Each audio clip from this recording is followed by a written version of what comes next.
En nombre del Evangelio Eterno, hacemos llegar a cada uno de nuestros amigos televidentes un cordial saludo y un fuerte abrazo. Les habla su amiga y servidora Isabela Lanes.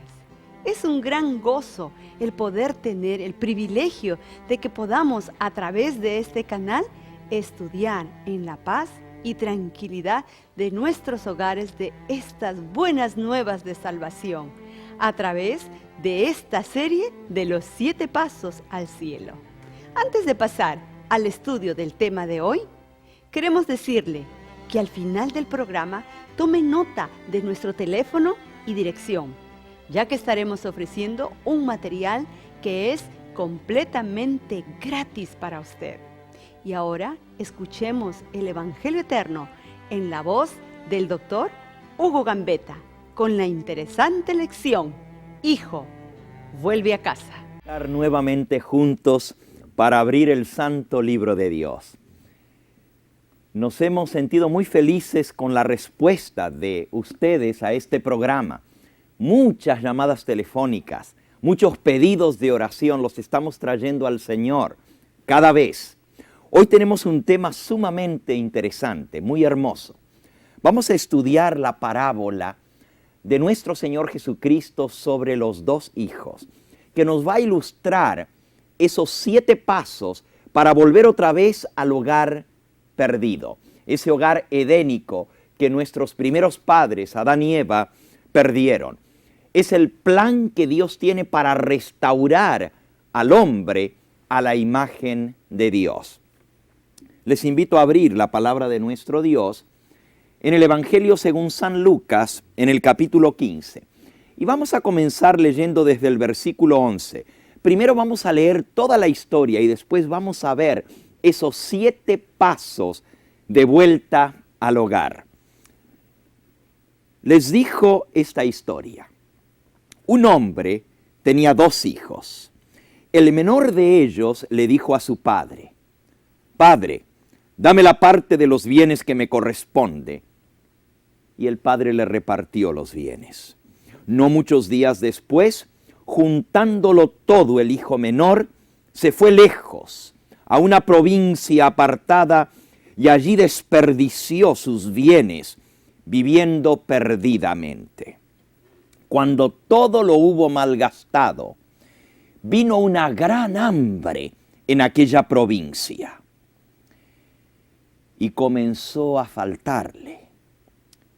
Y fue y se arrimó a uno de los ciudadanos de aquella tierra, el cual lo envió a su hacienda para que apacentase cerdos. Y deseaba llenar su vientre de las algarrobas que comían los cerdos, pero nadie le daba. Y volviendo en sí dijo: ¿cuántos jornaleros en la casa de mi padre tienen abundancia de pan y yo aquí perezco de hambre? Me levantaré, iré a mi padre y le diré: Padre, he pecado contra el cielo y contra ti. Ya no soy digno de ser llamado tu hijo. Hazme como a uno de tus jornaleros. Y levantándose vino a su padre. Y cuando estaba aún lejos, lo vio su padre. Y fue movido a misericordia. Y corrió, se echó sobre su cuello y lo besó. Y el hijo le dijo al padre: Padre, he pecado contra el cielo y contra ti. Ya no soy digno de ser llamado tu hijo.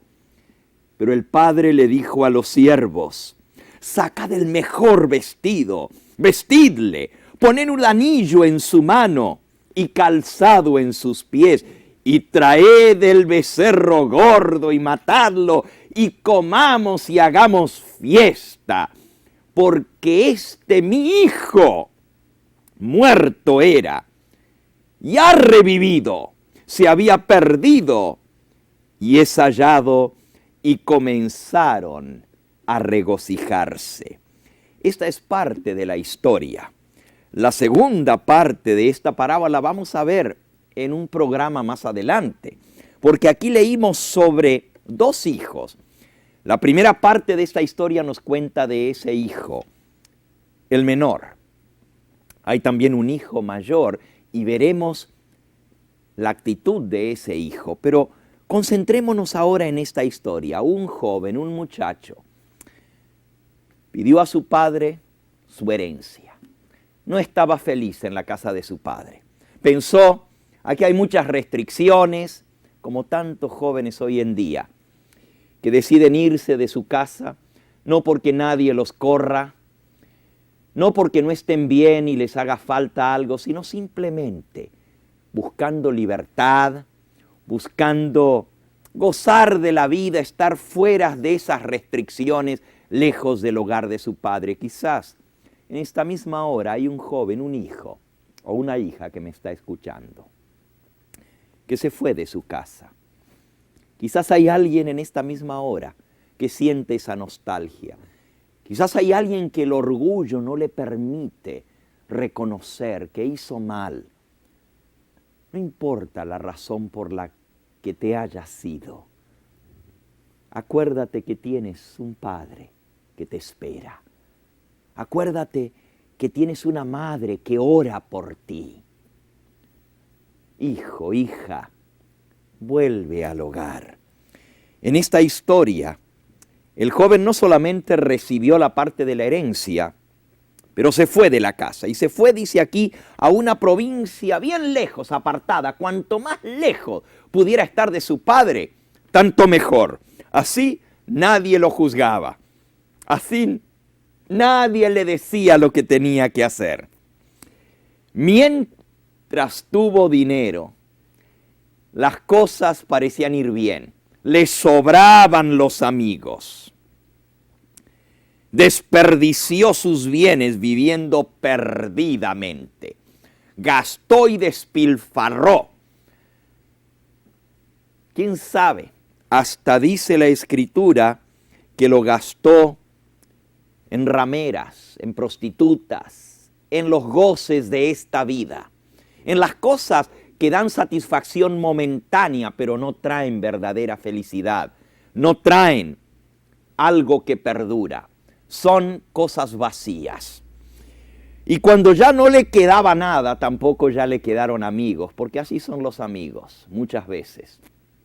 Los verdaderos amigos están en las buenas y en las malas, pero en este caso sus amigos estaban solo por interés. Y dice que aún sus amigos lo abandonaron. Tenía hambre, ya no tenía dinero. Y comenzó a faltarle. Se arrimó a uno de los ciudadanos de aquella tierra y éste lo envió a la hacienda a apacentar cerdos. Ahora, trabajo es trabajo y cuando uno tiene necesidad está dispuesto a hacer lo que quiera. Sin embargo, para los judíos, Jesús le está contando esta historia a los judíos. Para un judío, el cerdo, el puerco era un animal inmundo. Hasta para nosotros la palabra cerdo, puerco, es símbolo de inmundicia. Pero para el judío que era tan estricto, el aún entrar en contacto con un cerdo era algo abominable. Y sin embargo, este muchacho que se había criado en un hogar de bien, ahora tuvo que ir a cuidar cerdos. Y lo peor de todo es que veía cómo le tiraban la comida a los animales, algarrobas, pero nadie se las daba a él. Tenía hambre y mientras estaba allí tratando de conseguir unos centavitos para llenar su vientre con algo de comida, mientras veía cómo los cerdos se hartaban y él con hambre, dice la Escritura que volvió en sí. Y dijo, ¿cuántos jornaleros en la casa de mi padre tienen abundancia de pan y yo aquí perezco de hambre? Me levantaré, iré a mi padre. Ahora noten, aquí llegamos al primer paso. El joven dice aquí, volviendo en sí. Ah, ¿cuántos necesitamos volver en sí. Muchas veces el orgullo no nos permite reconocer nuestra verdadera condición. Nunca decidimos que necesitamos ser salvos. No aceptamos el hecho de que estamos perdidos. Para poder venir de vuelta a Dios tenemos que reconocer que estamos necesitados, que estamos perdidos.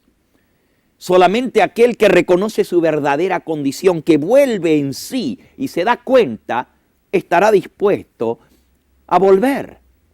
Si yo no me doy cuenta que estoy perdido, será inútil. Se cuenta la historia de un hombre que iba en su canoa, en su yola allí remando por el río y ni cuenta se daba que se estaba acercando a la gran caída de ese río que se conoce como las cataratas del río Niágara. Le faltaban 200 metros para la caída gigantesca, pero él no se daba cuenta. Iba tan tranquilo, la gente alrededor le gritaba, le movía en las márgenes del río las manos y él los saludaba pensando que lo estaban saludando. Le gritaban más fuerte y el hombre iba tan tranquilo. Le podrían haber echado sogas porque ya la corriente del río era tan fuerte que lo llevaba a la ruina inevitable. Pero el hombre no se daba cuenta y pasó el punto sin retorno. ¿Cuántas veces nosotros en nuestra vida vamos corriente abajo y no nos damos cuenta que estamos tomando una velocidad vertiginosa que nos lleva a la ruina? Joven, señorita que me escuchas, vuelve en sí, dice la Escritura.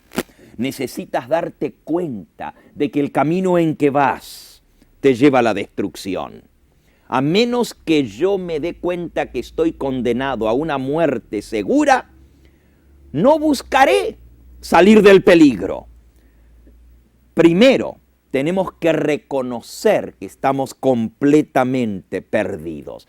Y esto lo vimos en nuestro último programa. El que no cree ya está condenado. No hay que hacer nada para perderse. Ya estamos perdidos porque somos pecadores y la paga del pecado es muerte, aún si quieras reconocerlo o no. Mira, no importa que seas una persona educada o humilde. No importa que tengas una posición social encumbrada o seas una persona sin recursos. No importa que seas alto, bajo, flaco, gordo, bonito o feo. Esta es una realidad. Todos nosotros estamos bajo pecado. Estamos condenados. Somos pecadores. Querramos reconocerlo o no, porque la palabra de Dios dice, todos hemos pecado. Todos estamos destituidos de la gloria de Dios. Así que el Hijo dio el primer paso. Dijo, dice la Escritura, volviendo en sí. Eso es lo que tú y yo necesitamos. Reconocer. ¿Qué estoy haciendo aquí? ¿A dónde me está llevando esta vida? ¿A dónde voy a terminar? En la casa de mi padre era mejor. Mira, amigo, amiga, puede ser que tú hayas tenido una madre creyente. Puede ser que tu abuelita te haya enseñado a amar al Señor Jesús. Puede ser que tuviste padres piadosos, pero las cosas de esta vida te han apartado del camino del Señor. A menos que reconozcas que en la casa de tu padre es mejor, nunca volverás allí. Ha llegado el momento que recapacites, que te des cuenta de tu condición para volver a la casa de tu padre. El segundo paso. Primero es reconocer nuestra condición. El segundo es el arrepentimiento. Me levantaré, iré a mi padre, dijo el joven, y le diré, Padre, he pecado contra el cielo y contra ti, ya no soy digno de ser llamado tu hijo. Esto es una no solamente un reconocimiento, pero es la aceptación de que hice mal. Aquí el joven está diciendo, no soy digno de ser llamado tu hijo. He pecado contra el cielo y contra ti. Dios te puede ofrecer la salvación, pero a menos que tú reconozcas que hiciste mal. Dios no puede arriesgarse a llevar de vuelta a alguien al jardín del Edén, al cielo, con los redimidos, si esa persona no reconoce que hizo mal. ¿Acaso se arriesgaría Dios de volver a meter a un rebelde en el cielo? Comenzaría todo otra vez. No. Dios no puede llevar a alguien que está en rebeldía contra Él, contra la ley de su universo. Si Dios va a perdonar a alguien y le va a dar la oportunidad de vivir eternamente en compañía de los redimidos, en compañía de los santos ángeles, esa persona tiene de corazón que querer ser salvo, pero también de corazón tiene que reconocer que hizo lo malo, sentir dolor por el pecado y arrepentimiento de aquello malo que hizo. Dios se fija en la actitud de la persona, porque Él no puede perdonar a nadie que no quiera ser perdonado, y para ser perdonado yo tengo que reconocer que hice mal. Así que el segundo paso es el arrepentimiento, y el arrepentimiento genuino es dolor por la falta cometida. No es dolor simplemente por las consecuencias del pecado, sino es dolor por haber hecho aquello malo. El apóstol San Pablo, escribiendo a los Corintios en su segunda epístola, dice allí en el capítulo 7, en el versículo 9 y 10, me gozo, no porque hayáis sido contristados, sino porque fuisteis contristados para arrepentimiento, porque habéis sido contristados según Dios, para que ninguna pérdida padecieseis por nuestra parte. Porque la tristeza que es según Dios produce arrepentimiento para salvación, de lo cual no hay que arrepentirse, pero la tristeza del mundo produce muerte. Amigo, hay dos tipos de arrepentimiento. Uno es el arrepentimiento verdadero y el otro es el arrepentimiento falso. El arrepentimiento verdadero es dolor por el pecado cometido. El falso es reconocer cuando ya fuimos descubiertos, reconocer que hicimos mal por las consecuencias, pero no porque nos duele realmente haber ofendido a Dios. ¿Sabes? En nuestro próximo programa vamos a ver la diferencia entre el arrepentimiento genuino y el arrepentimiento falso. Hemos visto entonces el primer y el segundo paso. Primero, reconocer nuestra falta, y el segundo, el arrepentimiento. Y el tercero es la confesión del pecado. San Lucas, nuevamente en nuestra historia, el capítulo 15, no alcanzó con decir me levantaré, iré a mi padre. No solamente el joven estaba arrepentido, pero él tomó una decisión. Dice el versículo 20, y levantándose vino a su padre. Noten, hay algo que nosotros tenemos que hacer si queremos ser perdonados, y esto es tomar la decisión, venir. Dios nos atrae, su amor nos llama, pero nosotros tenemos que tomar la decisión de ir. Y aquí dice, y el hijo le dijo, Padre, he pecado contra el cielo y contra ti. Ya no soy digno de ser llamado tu hijo. Es cierto, el joven no solamente estaba arrepentido, pero estuvo dispuesto a confesar su falta. ¿Es importante la confesión? Oh, claro que es importante. La confesión no nos gana el perdón. El arrepentimiento no hace posible el perdón, pero Dios lo requiere. Yo quiero invitarte en esta hora, si Dios ha tocado tu corazón, No importa quién tú seas y dónde estés, hay alguien al alcance de mi voz que está siendo en este momento tocado por el Espíritu Santo. Hay alguien que una vez estuvo en los caminos del Señor y se ha apartado. Esta historia es para ti, amigo, amiga que me escuchas. Jesús te está llamando. Vuelve hoy a Él. Esta es la hora de tu decisión. ¿Quieres orar conmigo? ¿Quieres decirle, sí, Señor, ya no quiero andar vagando por este mundo, quiero volver al redil? Vamos a orar juntos, vamos a pedirle al Señor que lo que Él ha hecho lo confirme en esta hora. Oremos. Amante Padre y Dios, tú estás llamando a un alma en esta hora. Oh Señor, son muchos tus hijos pródigos que tienen que volver al hogar. Permite que en esta misma hora tomen la decisión. Digan, me levantaré, iré a mi Padre. El Padre está más que dispuesto a recibirte. Gracias, Señor, por recibirnos. Gracias por aceptar el arrepentimiento y la confesión que hoy te ofrecemos. En el nombre precioso de Jesús, te lo agradecemos. Amén. Muchísimas gracias por su atención. Gracias también por los donativos que muchos de ustedes nos envían fielmente para ayudarnos. Sin ellos sería muy difícil mantenernos en el aire.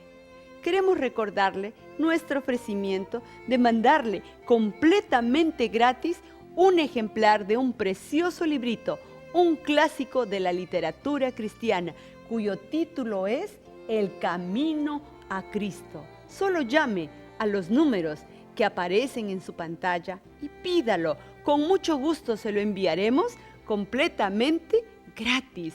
También queremos hacer una cita con ustedes para continuar con este interesante estudio de la Palabra de Dios en nuestro próximo programa. Y ahora, al despedirnos, les deseamos que nuestro Dios les bendiga abundantemente.